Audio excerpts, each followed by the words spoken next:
Alors bonsoir à tous, bienvenue à cette conférence, par Zoom qui a pour thème, les origines et la signification du baptême de Jean le Baptiste. C'est un sujet qui nous intéresse à plus d'un titre, évidemment parce que Jean le Baptiste, est le précurseur qui a préparé la venue du Seigneur, Jésus.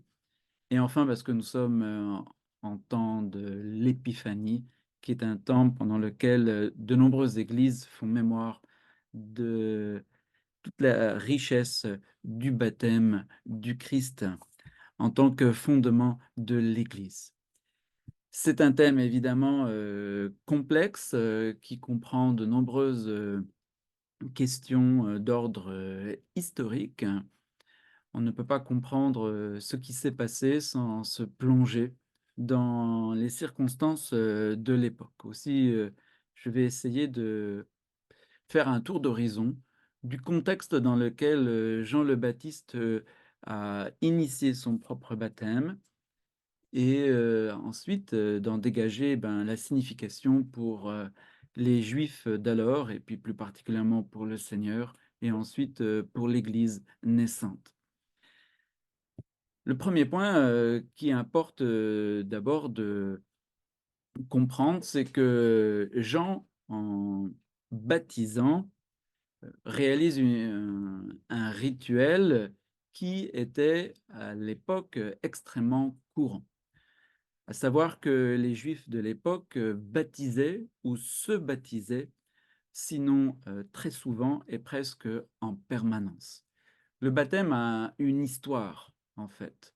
Le baptême est lié à, l'émergence, du courant pharisien dans, la Judée, des, 2-3 1 siècles, avant la venue, du Seigneur. En effet, normalement, avant, que le courant pharisien ne se développe, eh bien, personne ne se baptisait.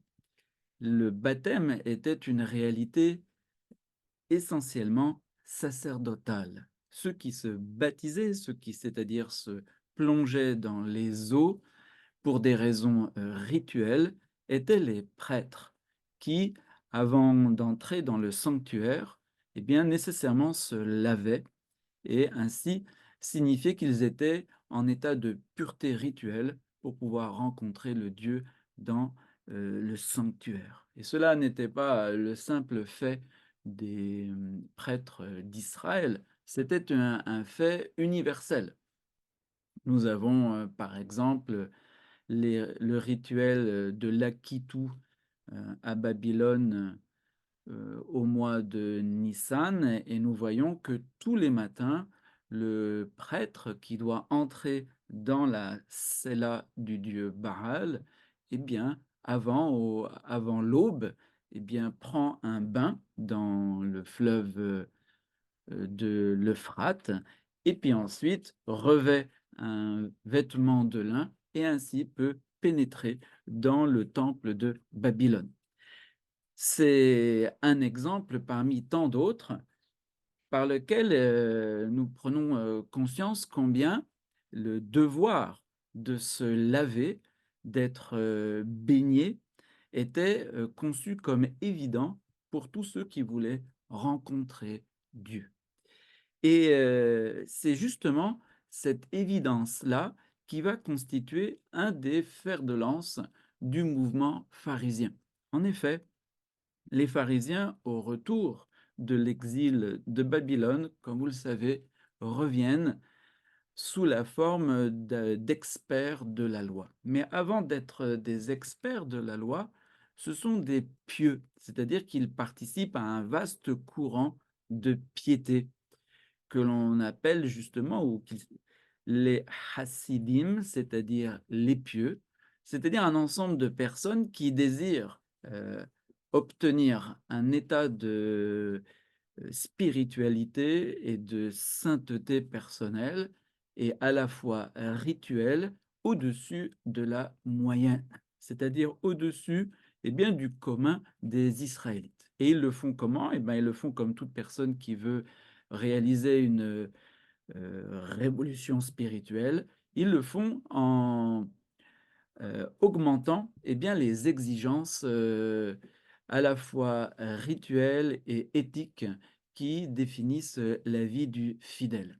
Les pharisiens vont en fait établir des confréries par lesquelles ils vont instituer, eh bien, des rites de passage ou des rites d'appartenance à ceux qui sont ou qui se qualifient de pieux par rapport au commun, des Israélites, qu'ils appellent les gens du peuple, Am Haaretz. Et parmi, eh bien, les institutions qu'ils mettent en place, ils mettent en place, eh bien, des baptêmes. Alors, ils ne mettent pas que ça, ils mettent en place évidemment une connaissance, accrue de la loi, des Écritures, dont ils vont tirer, un pouvoir, à savoir la capacité d'expliquer de la loi, parfois mieux justement que la classe sacerdotale qui, tout au long des siècles qui va du retour à notre Seigneur, eh bien, est de plus en plus une classe aristocratique, et hellénisée, de moins en moins au fait des réalités, hem, juives ou en tout cas, hébraïques et scripturaires. Et donc, plus il possède une connaissance aiguë de la loi et des applications de cette loi, des jurisprudences liées à la loi, il bien sûr gagne en pouvoir et c'est ainsi que les pharisiens vont peu à peu grignoter du terrain jusqu'à finalement un jour pénétrer de plein droit dans le Sanhédrin. Et à l'époque du Seigneur, effectivement, ça fait déjà un bon siècle que les pharisiens sont membres, eh bien, du Sanhédrin auquel autrefois seuls les prêtres et des notables pouvaient participer. Entre-temps, les pharisiens ont institué donc des confréries, des fraternités, aussi pour, réaliser la pureté selon, eh bien, les lois de la Torah et particulièrement, ils vont, introduire une inflation d'interdits, heu, pour échapper à l'impureté du monde. Ils vont développer de manière extrême le principe de communication de l'impureté par contact. Ce qui va donc les entraîner à créer même des réseaux économiques entiers, afin de s'assurer que les denrées qu'ils mangent, les vêtements dont ils s'habillent, le mobilier qui vient orner leur maison, tout cela est conforme à la loi ou n'a pas subi d'impureté au cours, ben, de la chaîne économique de transmission.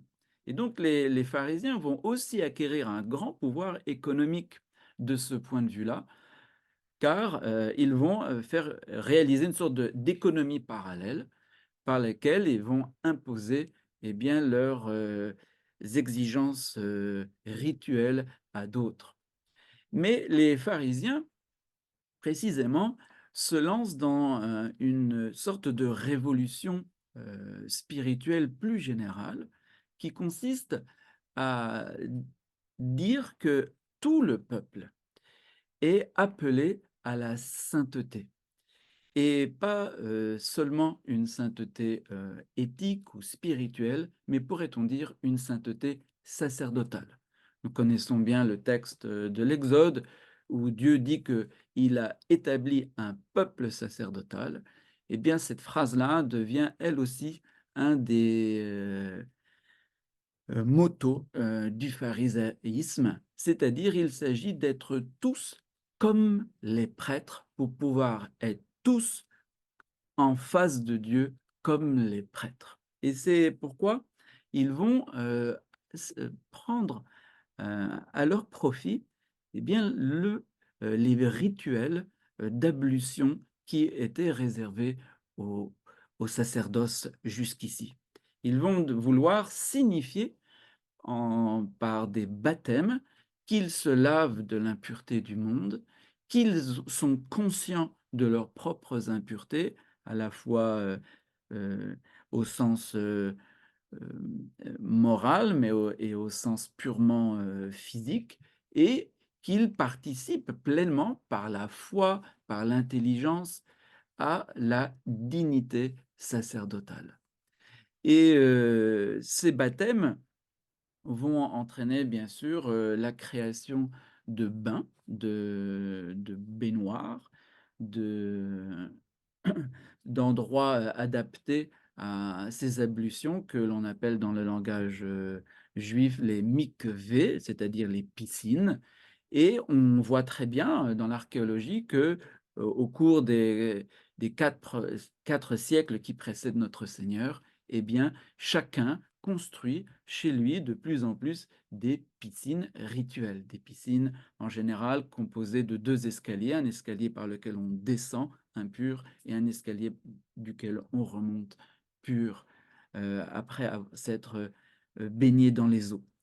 Et ce baptême et donc va se généraliser dans, le monde pharisien et il va avoir une grande influence sur l'ensemble, de la population. C'est-à-dire que, certains qui, vont vouloir imiter les pharisiens vont à leur tour pratiquer des ablutions de façon spontanée.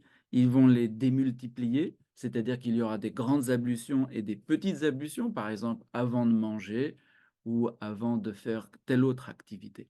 Nous voyons par exemple que notre Seigneur dans les évangiles est accusé de ne pas faire cela. C'est-à-dire qu'il faut se rappeler que les baptêmes de purification de type spontané étaient encore le propre bien, de ces confréries pharisiennes et que la grande partie du peuple d'Israël, normalement, ne pratiquait pas ces baptêmes et si le Seigneur ne le pratique pas, évidemment, c'est, de manière intentionnelle pour signifier qu'il n'est pas pharisien et que ces baptêmes ne sont pas nécessaires ou plutôt qu'il va inaugurer quelque chose d'autre, de bien plus profond que ce qu'ont institué les pharisiens. Et donc, la pratique du baptême, à l'époque de Jésus, quoiqu'elle ne soit pas, systématique et universelle, est néanmoins, extrêmement, répandue. Et c'est là que, Jean le Baptiste, eh bien, institue lui-même un baptême. On voit par, les évangiles que, Jean le Baptiste va entrer en confrontation avec les pharisiens, avec aussi les prêtres et on va lui poser différentes questions pour, trouver, et expliciter les raisons de ce baptême. Le baptême de Jean le Baptiste est lui est d'un autre ordre. Il s'inscrit dans une toute autre logique et c'est cela qui va bien sûr constituer, sa spécificité. Le 1er point, c'est que Jean le Baptiste baptise pour une raison bien particulière qui n'est plus une question d'impureté dite rituelle. C'est-à-dire plus en rapport à l'impureté définie par la loi toratique, mais à l'égard, en vertu, ou plutôt en référence à un événement qui est la venue du Messie. Jean le Baptiste annonce, pour reprendre les termes de saint Luc, en la 15e année de Tibère, l'avènement du Messie. Cette annonce, aujourd'hui, bien sûr, elle peut nous paraître banale, mais à l'époque, elle constitue un événement inouï, car, l'attente du Messie s'étendait à des siècles. Alors évidemment, nous aujourd'hui, nous sommes très critiques sur, l'origine de l'attente, messianique, mais si on en croit, les paroles du Seigneur Jésus, qui fait mention de ce que Abraham attendait et a vu et s'est réjoui de lui, on peut alors comprendre que, dans l'Orient antique, eh bien, l'attente d'un sauveur universel avait au moins 2000 ans. Et donc, lorsque Jean le Baptiste annonce que ce sauveur, universel, vient et qu'il vient pour cette année-là, il, crée un une onde de choc dans le peuple d'Israël, aux implications les plus, 哎，inouïes. Et c'est pourquoi, 但这我东也不要给我说正时间。le peuple qui va entendre Jean le Baptiste va se déplacer au Jourdain. Le Jourdain, bien sûr, comme est un lieu lui-même extrêmement symbolique, c'est le lieu de l'entrée du peuple d'Israël en terre promise à l'époque de Josué, c'est-à-dire de celui qui porte le même nom que Jésus, c'est-à-dire Yehoshua, Dieu sauve. Et il se resitue aux origines de cette entrée-là, dans la promesse pour signifier que précisément, il s'agit d'entrer pour de bon dans une promesse qui, historiquement, eh bien, a été comme perdue par les infidélités du peuple d'Israël. Au le Jean le Baptiste, annonce donc un baptême lié à un événement et lié à une personne. Et du coup, son baptême est de nature très différente de celui des pharisiens, parce qu'il n'est pas du tout répétitible ou répétitable. Effectivement, le baptême, ne vaut qu'une fois. Le baptême exige un acte de foi de la part de ses auditeurs qui signifie qu'on accepte la prédication de Jean et que l'on adhère intérieurement à l'annonce qu'il fait, celle de la venue du Messie. Un Messie que certains n'attendaient plus, un Messie que d'autres attendaient avec une intensité quasi euh, maladive, un Messie qui était le sujet de toutes les controverses et de toutes les divisions à l'intérieur du peuple d'Israël. Et donc, c'était un baptême qui impliquait un acte de foi profond de la part de ceux qui allaient, le recevoir et qui supposait qu'il l'était fait une fois pour toutes et par lequel, eh bien, le le baptisé était devenu, membre du futur peuple, imminent du Messie à venir. Alors bien sûr, ce baptême était un baptême de conversion parce qu'on ne peut pas rencontrer le Messie sans, changer en soi tout ce qui est contraire au règne de Dieu. Et il était bien sûr, un baptême, heu, en vue d'une rémission, des péchés qui devait elle-même s'accomplir qu'avec la venue du Messie. Et que le Messie lui-même devait réaliser d'une manière ou d'une autre. Et donc c'était un baptême qui impliquait de la part des personnes un acte de foi, historique à l'égard de la révélation de Dieu, de l'action de Dieu et puis en même temps un changement éthique radical pour pouvoir se rendre digne de la rencontre avec, le Messie. Le baptême, de Jean ne relevait pas de la simple purification, mais il relevait du renversement existentiel. Et de ce point de vue-là, évidemment, et on voit dans l'évangile de Jean qu'il est critiqué par, la classe sacerdotale, ce qui est normal, puisque eux-mêmes sont les premiers normalement, opérateurs, du baptême, mais pour eux-mêmes. Et puis ensuite, il est critiqué par les pharisiens, puisqu'ils se sont accaparés un baptême et il s'agissait pour eux d'un baptême de purification rituelle. J'ai parlé des pharisiens, mais n'oublions pas que le baptême était aussi, exercé par d'autres. D'après, par exemple, Flavius Joseph, nous savons que les Esséniens, ou ce que l'on appelle ainsi, eh bien, se baptisaient tous les matins, au lever du jour, considérant la nuit précisément comme un motif d'impureté.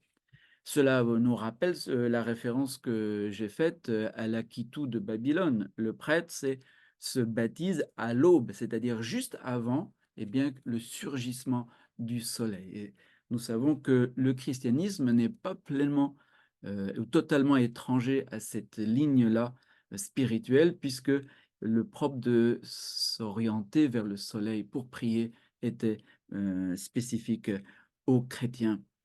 Tout cela veut dire que le baptême avait, de nombreuses facettes et que Jean le Baptiste inaugure un nouveau baptême de ce point de vue-là, puisque c'est un baptême, dont le contenu est, historico, théologique, et il implique une relation à la temporalité qui est tout à fait unique.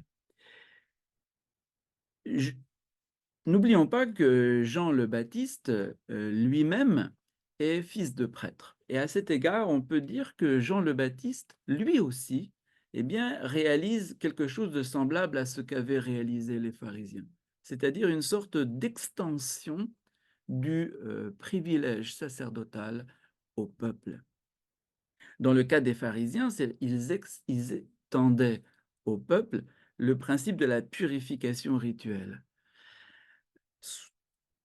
Sans que pourtant cela, rendît possible au peuple d'accéder à l'intérieur du sanctuaire.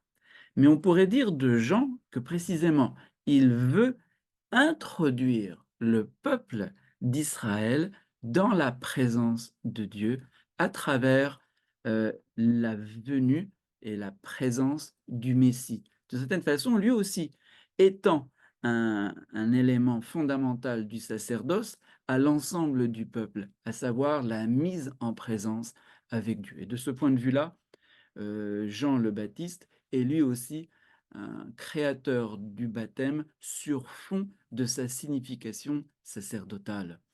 Et du coup, ça veut dire que Jean le Baptiste considère que désormais le sanctuaire ne va plus se réduire au temple de pierre. Le sanctuaire, désormais, ça va être le monde lui-même par la vertu, eh bien, de la présence du Messie au milieu du monde, lui-même qui dit: «Se trouve debout au milieu de vous celui que vous ne connaissez pas». Jean le Baptiste dit qu'il se tient debout en référence au makom, à la station debout qui constitue, la position devant Dieu, depuis toute la spiritualité de Abraham. Et donc, Jean le Baptiste, finalement, réalise une extension sacerdotale du baptême qui induit une extension du sanctuaire au monde entier, en mettant chaque homme désormais dans la présence de Dieu à travers le Messie présent, dans le monde. Et de ce point de vue-là, c'est vrai qu'il y a une contradiction, un conflit avec le pharisaïsme, mais en même temps, il y a une donnée commune. Ça, c'est évidemment pour, ce qui concerne le rituel de l'eau comme tel. Mais, Jean le Baptiste, nous le savons, se situe, dans un cadre, liturgique, assez large, et inaugure son baptême, en référence à, les fêtes d'Israël, et pas seulement en référence, au rituel du baptême. Car, la venue du Messie, si elle vient en une année bien particulière et que donc elle implique un une révolution dans la temporalité même, eh bien, elle se rattache à, l'appréhension que les Juifs avaient du temps et de l'histoire, et qui est une nécessairement pour eux une appréhension de type liturgique. Effectivement, d'après le judaïsme classique et normalement jusqu'à aujourd'hui orthodoxe, chaque année est, l'occasion d'un recommencement. C'est un recommencement qui a lieu normalement dans le cadre du mois du commencement, qui est le mois d'octobre juif, qui s'appelle Tishri, c'est-à-dire le mois de la tête, le mois du commencement. Les Juifs, selon la tradition, que l'on peut retrouver dans le Talmud et que l'on applique, normalement en continuité avec la Torah, considère que au commencement de l'année, eh bien, Dieu, redistribue les rôles de tout Israélite, heu, dans le cadre de la providence universelle. C'est le sens, d'abord qui est donné à la fête du commencement de l'année, le nouvel an, Rosh Hashanah, qui selon, la lange lan légendologie juive, eh bien, comprend une scène importante de la part de Dieu, qui est l'ouverture des registres, les registres des bons, les registres des mauvais, et puis les registres des intermédiaires. Et le Dieu d'Israël, encore jusqu'à l'époque de Jésus, et bien après encore, est un Dieu à la façon de la Mésopotamie, pourrait-on dire. C'est encore un Dieu qui décide des sorts, des destins. Et chaque année, il redistribue les destins, c'est-à-dire qu'il redistribue les rôles que joueront les humains en fonction de leur mérite et de telle sorte que ce rôle-là est fixé pour l'année, en attendant que l'année suivante, eh bien, les rôles soient de nouveau redistribués. Et donc à Rosh Hashanah, normalement, le Dieu, d'Israël fixe les bons dans le rôle qui leur convient, fixe, les mauvais dans le rôle qu'il leur permet de jouer dans l'histoire et laisse les intermédiaires réaliser des actes de conversion avant que ne soit définitivement, statué, leur destin et c'est, ce moment-là de liberté, de conversion et s'étend du 1er, Tishri au 10 Tishri, qui est le fameux jour du Yom Kippour et les 10 jours en question, ce sont les jours que l'on appelle terrifiants, Yomim Hanoraim, pendant lesquels, eh bien, tous les fidèles doivent, réaliser des actes de conversion. Des actes de conversion de toutes sortes. Ils doivent payer leurs dettes, se réconcilier avec ceux qu'ils ont offensés, trouver la paix avec leurs ennemis, se purifier des fautes, se convertir des péchés, et cetera.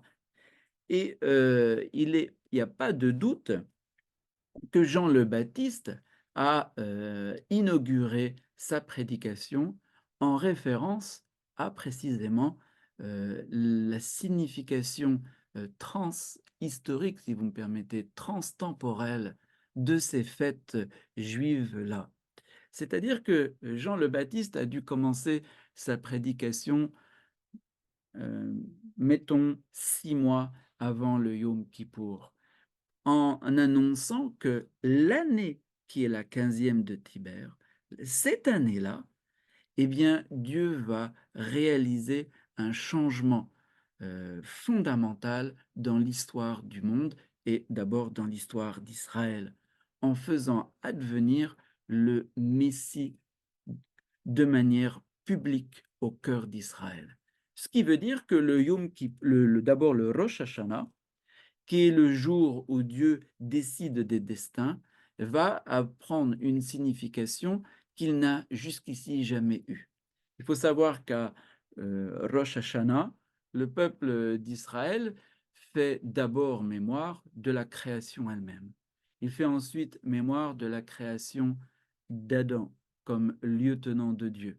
Et à l'époque, évidemment aussi, est convenu qu'il se projette dans le Messie à venir, qui est le futur Adam. Et donc, le Rosh Hashanah est le jour où la royauté de Dieu est comme réinstituée sur les créatures, avec un acte d'accueil de ces créatures qui est liturgisé et en même temps de fixation des destins dans l'histoire. Et donc Jean le Baptiste, en disant que cette année-ci est l'année du Messie, il se situait nécessairement dans le cadre eh bien, de la réorganisation du cosmos et la réorganisation d'Israël dans le cadre de ce jour qui est le premier de l'année. Et les 10 jours terrifiants, eh bien, constituaient ces jours nécessaires de conversion que Jean le Baptiste a assumés dans une perspective toute nouvelle, à savoir désormais, eh bien, l'avènement imminent du Messie et la mise en présence de ceux qui auront accueilli son baptême dans la présence même de Dieu à travers le Messie. Il est clair que la question de savoir si Jean le Baptiste participait déjà à une vision théologique fondée sur le mystère de l'incarnation rend la question de la mise en présence de Dieu de façon encore plus pertinente.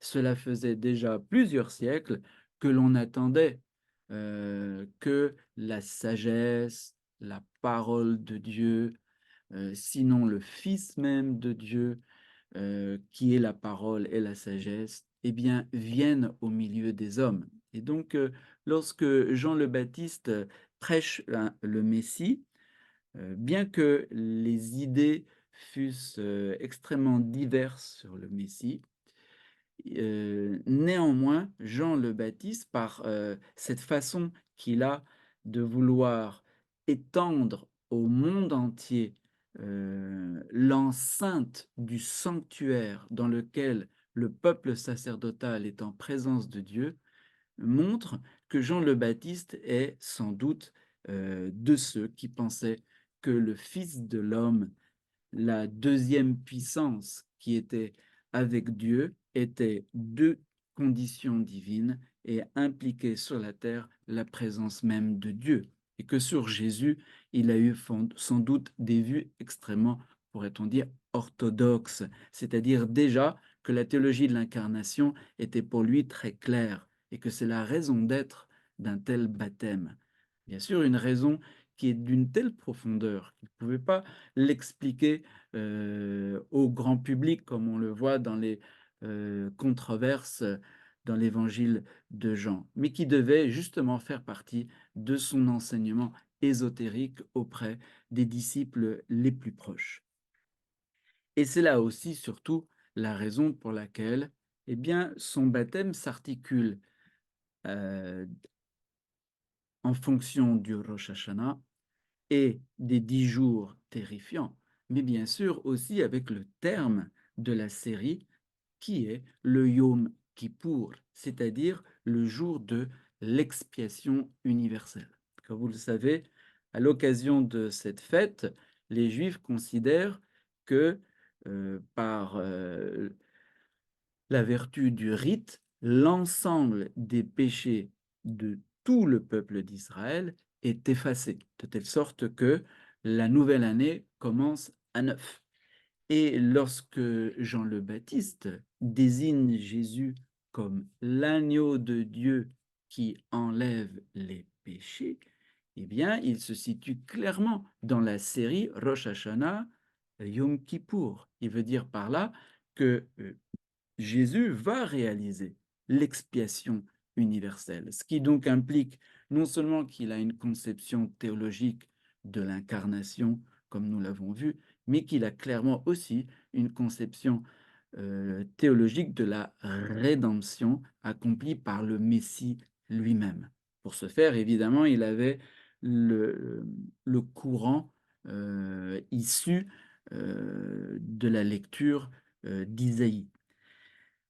S'agissant de cet agneau qui enlève le péché du monde, il s'agit d'une référence à Yom Kippour et non pas comme en général on le comprend, une référence à Pâques, parce que habituellement on s'imagine que le seul agneau qui compte est l'agneau de Pâques. Sauf que si on s'en tient au contenu biblique lui-même, l'agneau de Pâques n'a aucune fonction expiatrice.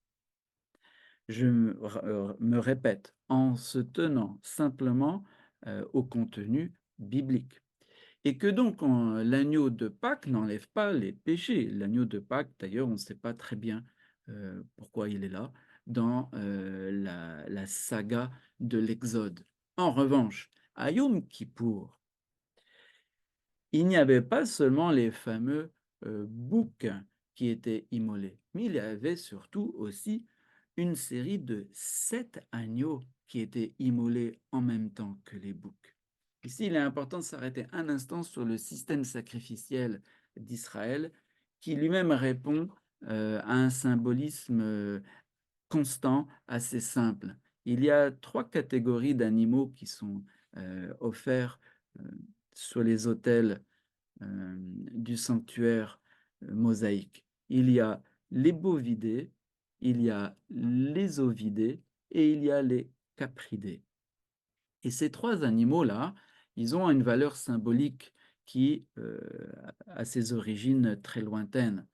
Le bovidé est un sacrifice essentiellement adressé directement à Dieu et en général, c'est le sacrifice d'holocauste, c'est-à-dire le sacrifice auquel on ne peut plus toucher, le sacrifice qui est entièrement brûlé et qui s'élève directement vers le ciel.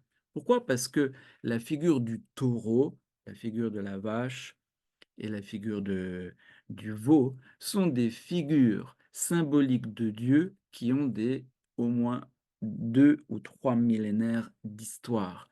Et donc lorsque Israël offre à Dieu sa propre image, il veut par là signifier qu'il lui offre, la reconnaissance de sa dignité, propre qui est la transcendance divine. En revanche, le petit bétail, et plus particulièrement les ovidés, eh bien, eux ont une dimension oblative, c'est-à-dire qu'ils signifient plutôt le don de l'homme à l'égard de Dieu. Et l'agneau en particulier, dans la mesure où c'est un animal qui, paraît-il, heu est quasi silencieux. Il crie beaucoup moins que les autres au moment de son sacrifice et puis qui est blanc, évidemment, qui représente l'innocence. Cet animal-là signifie précisément, l'obéissance de l'homme à Dieu et il est l'offrande volontaire de l'homme faite à Dieu. Et les ovidés sont, ce qui se partage. C'est essentiellement de cela dont on va, user pour les sacrifices dits de communion ou les sacrifices dits de paix. Et l'agneau, en vertu de sa douceur, de sa non-violence et puis de sa blancheur, heu, est le symbole, eh bien, de l'innocence humaine, face à Dieu, l'innocence, oblative. Et donc lorsque on offre, à Yom Kippour 7 agneaux, sachant qu'on a offert, les agneaux du matin, les agneaux du soir, qu'on a offert les agneaux, des vœux et autres choses. Ces 7 agneaux, le chiffre 7 étant bien sûr un chiffre symbolique signifiant la perfection, eh bien, on veut signifier par là que l'on offre à Dieu le sacrifice parfait, oblatif, fait à Dieu. Et quant aux capridés, dans la Bible, on voit très bien que c'est sur eux que rejaillit, au contraire, la dimension négative des sacrifices, c'est-à-dire la dimension expiatrice. On fait subir aux capridés, qu'ils soient chèvres, boucs ou bouquetins, on fait subir la destruction du mal. Et donc, à Yom Kippour, il est vrai que nous savons qu'il y avait 2 boucs, un que l'on abattait sur l'autel lui-même et un autre que l'on, expulsait hors du sanctuaire. À l'époque où c'était pas le temple, on l'expulsait au désert. À l'époque du temple, on le faisait culbuter du haut, du pinacle, pour signifier qu'on faisait sortir le péché, du sanctuaire et ainsi on purifiait le sanctuaire. Et on purifiait à travers le sanctuaire, on purifiait, le peuple d'Israël. Mais, c'est pas seulement le bouc qui enlève le péché, c'est d'abord l'action oblative d'Israël à travers les agneaux. Et donc lorsque Jean le Baptiste parle de l'agneau qui enlève les péchés du monde, selon le langage de saint Jean, il ne s'agit pas de l'agneau de Pâques, mais il s'agit des agneaux de Yom Kippour, parce que c'est à Yom Kippour que le péché du monde, entendu d'abord de tout Israël, euh, en Terre Sainte et en diaspora, est enlevé devant Dieu. Et donc, la prédication de Jean le Baptiste s'inscrivait euh, clairement dans le contexte des fêtes du mois de Tishri. Et Jean le Baptiste, pourrait-on dire, eh bien, réinterprétait la dimension temporelle, mystico-temporelle des fêtes du mois de Tishri à l'intérieur, eh bien, d'une action elle aussi euh, théologico-historique qui était la venue en cette année-là du Messie tant attendu. Et de la part des auditeurs, évidemment, tous ces sens-là étaient évidents, étaient clairs, étaient limpides. Et donc, ils réalisaient des actes de foi extrêmement importants pour eux-mêmes. Des actes que l'on appelle dans notre langage des actes méritoires, par lesquels ils adhéraient au cours de l'histoire, c'est-à-dire ils adhéraient à l'action divine dans la temporalité, dans la providence des événements.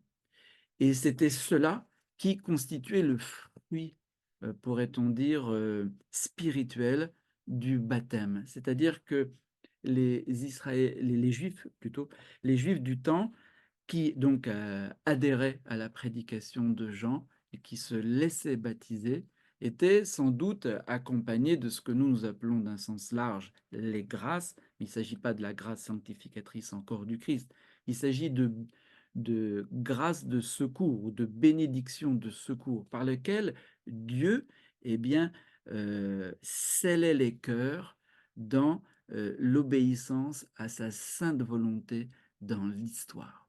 Et de telle sorte que pour les baptisés, il y avait une véritable promotion intérieure de leur cœur, de leur âme, de leur esprit, de leur intelligence, par la réception de ce baptême qui était tout autant une réception qu'un acte de leur part, par lequel ils adhéraient à l'œuvre de Dieu dans l'histoire. Mais pour le Christ, évidemment, ce baptême avait un autre sens, si on entend par là que le Christ, pardon, bien sûr, n'avait pas besoin de grâce de secours, il n'avait pas besoin de bénédiction particulière de Dieu pour être ce qu'il était. Pour le Christ lui-même, le baptême n'est rien moins que justement une action d'intronisation royale. Car on n'est pas roi n'importe comment en Israël, comme d'ailleurs ailleurs, on est roi à triple titre. On est roi parce que on appartient héréditairement à la famille légitime, ce qui est le cas du Seigneur. On est roi parce que il y a acclamation d'un peuple. Alors précisément, le rôle du baptême de Jean le Baptiste, c'est de constituer un peuple prédisposé, c'est-à-dire qui déjà constitue la cour du roi à venir afin de l'acclamer, de le reconnaître.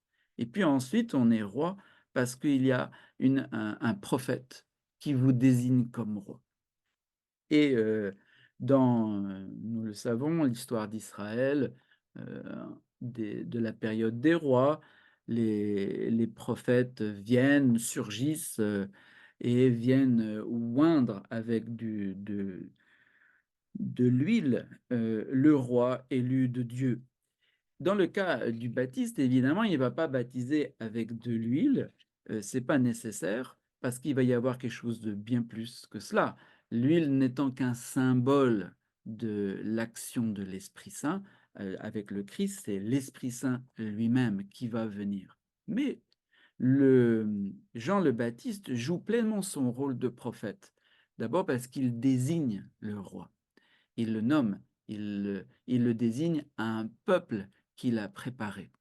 Et donc il l'institue, proprement dit, prophétiquement sur son peuple messianique. Et il va le baptiser dans l'eau. Or, c'est vrai que dans la Bible, s'agissant des scènes d'intronisation qui sont à nos dispositions, il n'est pas fait référence au bain du roi, mais en réalité, nous savons dans l'Antiquité que les rois étaient baignés, évidemment, avant d'être institués sur le trône, au même titre que les prêtres, parce que précisément, le roi est prêtre. Il est prêtre, soit au même titre que les autres prêtres dans les civilisations, avoisinantes et même à l'intérieur d'Israël, le roi, sans être prêtre, est de toute façon de stature sacerdotale et donc lui aussi, pour entrer dans la présence de Dieu, devait se laver et donc, lorsque Jean le Baptiste, plonge Jésus dans les eaux, et que l'Esprit Saint en personne se manifeste sur lui, il réalise proprement un rite d'intronisation royale. Et comme nous le savons, à cette occasion s'est fait entendre la voix de Dieu qui, d'après nos évangiles, est une simple formule qui est prise d'un côté d'Isaïe 42 et de l'autre du psaume 2. Tu es mon fils. Et d'après un certain manuscrit lucanien, nous avons la suite de la phrase. Tu es mon fils, aujourd'hui je t'ai engendré. Le psaume 2, qui, comme nous le savons, est le psaume d'intronisation royale. Donc, si le baptême de Jean le Baptiste, par rapport au peuple, était une grâce euh, de scellement, des cœurs dans l'action providentielle de Dieu dans l'histoire, elle était pour Jésus, ce même baptême était pour Jésus, eh bien, un rite d'intronisation royale. De telle sorte que, si vous vous situez dans le cadre des fêtes du mois de Tishri, dans la mesure où à Rosh Hashanah, on célébrait précisément la royauté de Dieu sur sa création, la royauté d'Adam sur la création aux origines, on célébrait l'attente du roi véritable qui devait être le Messie, eh bien Jean le Baptiste ne faisait que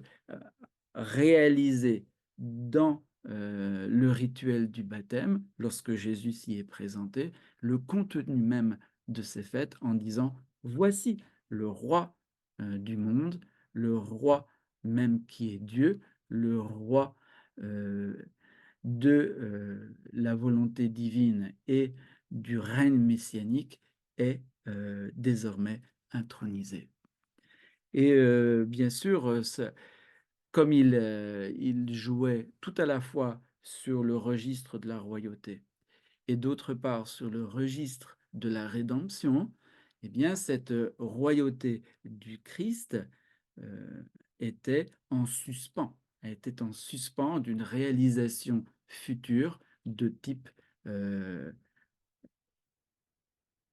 rédemptionnel, de type sacrificiel dont, pour l'instant, au moment même du baptême, on ne pouvait pas comprendre encore, sa son mode de réalisation.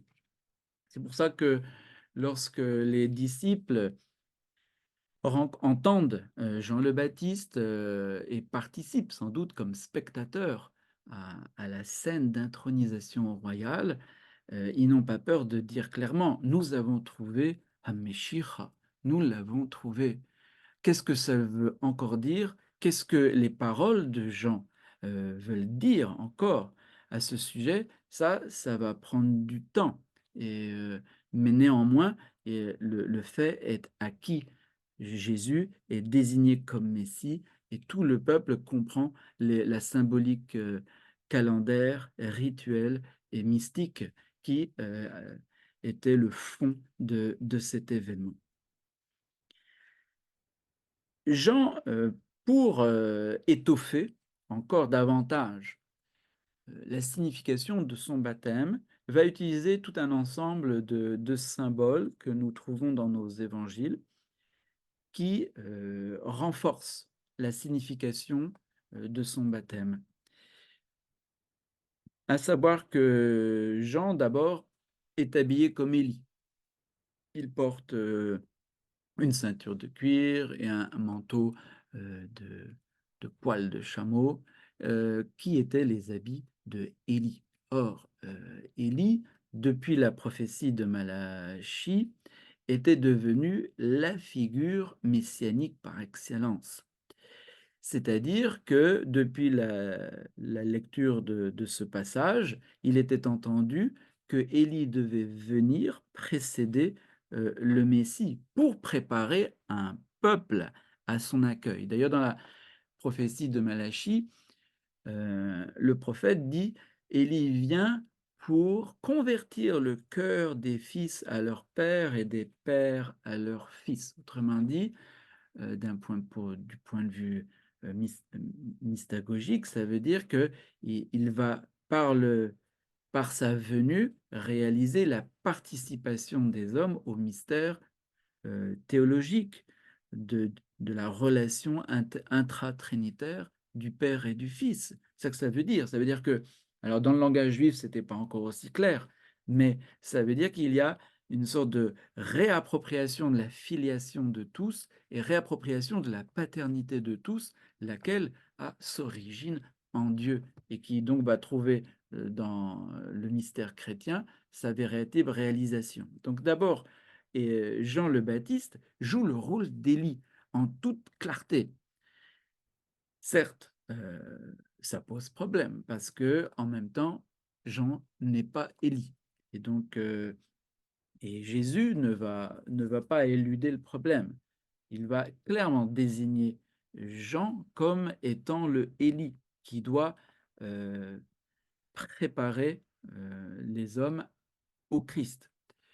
Cela veut dire en tout cas que Jean est investi de la fonction d'Élie, en attendant peut-être que, Élie vienne pour un autre moment de la venue, du Messie. Par ailleurs, Jean, se nourrit, de miel sauvage et de, sauterelles. Alors, bien sûr, c'est un détail qui n'est pas simple à expliquer, mais s'il est mentionné, c'est qu'il a un sens important. S'agissant du miel sauvage, je ne pourrais pas trouver, beaucoup de points, importants du point de vue historique, sinon, que la parole de Dieu est bonne comme le miel. Mais s'agissant des sauterelles, ici, il faudrait, s'arrêter un instant dessus. Et ne pas éluder le problème, c'est-à-dire ne pas considérer qu'en fait, il s'agit d'une sorte de laitue qui, est associée aux sauterelles. Non, non, il s'agit bien de sauterelles. Et pourquoi? Eh bien, parce que ces sauterelles, dans l'histoire du peuple juif des 2 siècles qui ont précédé la venue, du Messie, eh bien, ont déjà joué un rôle important. À savoir que le mouvement pharisien, comme je l'ai dit, procède d'un mouvement, de piété que l'on a, nommé et qui apparaît dans nos écrits sous la forme des chassidim. Chassidim, c'est-à-dire les pieux. Ce mouvement chassidim, il remonte à avant et on ne peut pas savoir depuis quand. Et les pharisiens, ce sont en fait des chassidim qui ont rompu avec les chassidim qui les précédaient. Ces chassidim qui les précédaient, on les retrouve dans une figure particulière qui, est sans doute à l'origine du mouvement dit essénien. C'est-à-dire que, au moment, où, le grand sacerdoce entre dans une crise, fondamentale avec, l'avènement, du pouvoir des Séleucides, il y a une partie de la caste sacerdotale qui considère que le temple et son sacerdoce sont entièrement profanés du fait de la mise à mort de Onias III, de son remplacement par Iason, qui était son frère, puis après par Ménélas, qui était aussi son frère, puis après par Alcrimos. Et nous savons que la figure qui va servir de guide au refus de la caste sacerdotale devant le renversement de l'institution légitime, c'est un certain Yossé ben Yohazer. Et ce Yesso ben Yohazer était justement qualifié comme étant le plus chassid de la Kahanout. C'est-à-dire, précisément, il était déjà, en tant que simple prêtre, car il était le prêtre numéro 2 à l'époque, déjà à l'époque de Simon Tzaddik, et puis après sous Onias, et il était déjà dans une logique de piété poussée à l'extrême. L'exemple que l'on donne dans le Talmud de sa chassidoute, de sa piété, c'est le fait qu'il était capable d'abattre les animaux sans qu'il y ait une seule goutte de sang qui tache son tablier blanc. Voilà.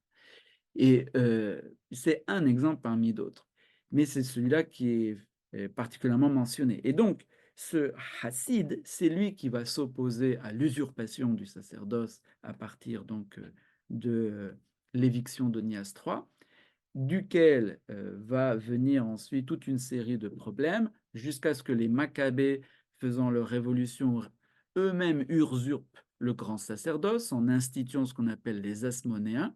Et donc, il va y avoir en Israël tout un courant sacerdotal piétiste qui se réfugie au désert, c'est-à-dire qui coupe avec le sacerdoce institutionnel et qui va vivre une sorte de lieutenant sacerdotal en attendant la venue de Dieu pour tirer Israël de l'impasse. Or, un deuxième point très important, nommé aussi dans le Talmud, par lequel on caractérise Yossé ben Yohazer, c'est qu'il a, euh, il a publié un décret par le Sanhédrin, parce qu'à l'époque, bien sûr, il était le numéro 2 du Sanhédrin, selon lequel on pouvait manger justement un certain nombre d'espèces de sauterelles. Parce que normalement, les sauterelles sont impures. Alors, dans la Torah, tous les animaux dont le ventre touche le sol sont impurs. Or, les sauterelles ayant de longues pattes, eh bien, peuvent être considérées comme pures. Et donc, il a décrété un décret permettant de manger les sauterelles. Donc, lorsque Jean le Baptiste mange des sauterelles, c'est parce que précisément, lui, sans être un Essénien pur ou sans être un Qumranien pur, sans être on ne sait quoi, il de toute façon appartient ou a des affinités spirituelles avec ce courant sacerdotal réfractaire, piétiste, et qui mange eh bien, au désert ces animaux parce que lui-même est en rupture avec le système institutionnel. Et donc Jean le Baptiste, à la fois par son vêtement de poil de chameau, par sa ceinture toute élyséenne, par sa nourriture entre guillemets essénienne, est tout entier tourné vers l'avènement eh bien, de Dieu dans l'histoire, comme celui qui va libérer Israël de l'imposture d'un sacerdoce totalement illégitime à cause de toutes les prévarications accumulées depuis au moins 2 siècles. Et donc, ça veut dire qu'il se situe clairement dans une perspective messianique. Un autre détail qui est rapporté par les évangélistes et qui est important, c'est une phrase de Jean selon laquelle il ne peut pas retirer les sandales de celui qui vient. Alors, là aussi, la phrase est loin d'être anodine. Alors, vous pouvez faire une lecture superficielle selon laquelle il il n'est pas il n'est, alors, je précise que la sandale, normalement, n'est retirée du pied de quelqu'un que par un esclave, par rapport à un seigneur. Alors qu'il est bien connu que le disciple ne fait pas ça avec un rabbi. Et cela, signifie que, Jean le Baptiste se considère, heu, a fortiori encore moins qu'un esclave. Parce que bien sûr, la logique du raisonnement n'est pas de dire qu'il est un disciple qui a des prérogatives sur son maître. Mais le raisonnement, c'est de signifier qu'il n'a aucune prérogative par rapport au maître, même pas celle d'un esclave. Donc, ici, le raisonnement a fortiori joue pour signifier que le maître en question, le seigneur en question, est dans un rapport de disproportion par rapport à Jean le Baptiste. Et autrement dit, il ne peut pas être un simple homme, ni seigneur de la terre, ni maître d'école. Mais le sens le plus profond est ailleurs, car dans la Bible, la sandale apparaît toujours deux fois dans un même contexte. Et il s'agit du contexte du lévirat. À savoir que lorsque un, un homme mourait et qu'il n'avait pas d'enfant, la femme du défunt devait être prise par le frère du défunt, de telle sorte que le frère permette au défunt de perdurer à travers une descendance. Et nous savons par 2 passages, un passage de la fin du livre de Ruth et un autre passage du Deutéronome, que le lévirat, donnait l'occasion d'une passation de la sandale. D'après, le livre de Ruth, semble-t-il, ce rite valait pour toutes sortes de contrats. En tout cas, pour nous, il apparaît toujours dans ce contexte-là et seulement dans ce contexte. À savoir que le, frère, Lévir, eh bien, heu, recevait la sandale, alors vous me direz, pas du frère, défunt, mais de quelqu'un de la famille, pour signifier qu'il prenait les droits sur l'épouse en question. Et qu'ainsi il assurait, ensuite une descendance au nom de son frère. À l'inverse, dans le Deutéronome, c'est une situation de crise, c'est-à-dire que le frère ne veut pas prendre la femme de son frère défunt et donc il est dit que la femme prend la sandale, précisément elle lui retire son droit de lévir et ce qui rendait la femme indépendante. Elle le fait pas néanmoins dans la douceur puisqu'elle lui crache au visage au passage. Et donc, le principe de la prise de la sandale, c'est, celui de la passation d'une autorité. Et dans le livre de Ruth, hem, il s'agit d'une scène où la personne dont on prend la sandale était celui qu'on appelle le le possesseur du droit de rachat. Pourquoi? Parce qu'il y a ici, un défunt et la question qui se pose, c'est qui est, l'héritier de ces biens? Et parmi ces biens, il y avait Ruth la Moabite. Et donc, Boraz, fait asseoir les tenants droits de ce que l'on appelle le rachat. En hébreu, c'est qu'un seul mot, c'est le Goël, c'est-à-dire le rédempteur. Et donc lorsque, Jean dit: «Je ne peux pas prendre la sandale du pied de celui qui vient», il veut dire qu'il ne peut pas, lui, assumer la fonction rédemptrice. Celle-ci, le droit de rachat, n'appartient qu'au Christ. Un droit de rachat sur qui? Eh bien, sur le peuple d'Israël comme l'épouse de Dieu. Et donc, Jean se définit comme l'ami de l'époux qui est, non seulement invité à une relation sponsale avec le peuple d'Israël comme roi et comme, source d'une union mystique avec chacun, mais qui est aussi le Goël, c'est-à-dire le Rédempteur qui va racheter Israël de tous ses péchés.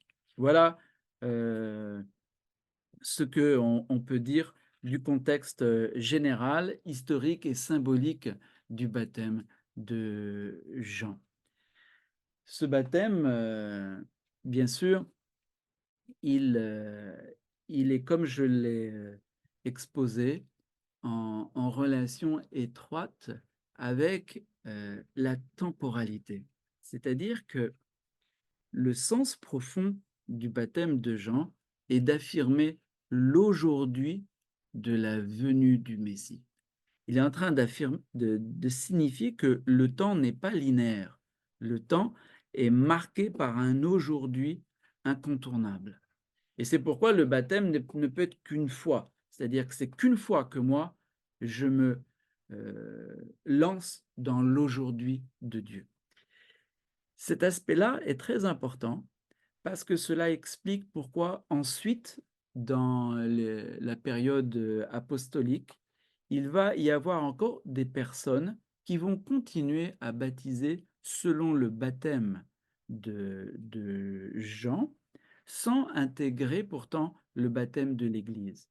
Parce que il n'y a pas de rupture entre le baptême de Jean à l'égard du peuple d'Israël, le baptême de Jean à l'égard du Messie, et puis le baptême fait une fois que le Messie est venu. Parce que le baptême que réalise Jean à, à l'égard du peuple qui n'est pas encore en présence du Messie, c'est-à-dire avant que le Messie vienne, a pour effet de préparer chacun au maintenant de la rencontre avec le Messie. Lorsque le Messie est là, eh bien le maintenant du Messie, c'est son intronisation. Mais une fois que le Messie est venu, eh bien le maintenant du baptême, c'est d'affirmer que l'on a reconnu le maintenant du Messie, que le Messie est vraiment venu et on participe ainsi à son peuple messianique.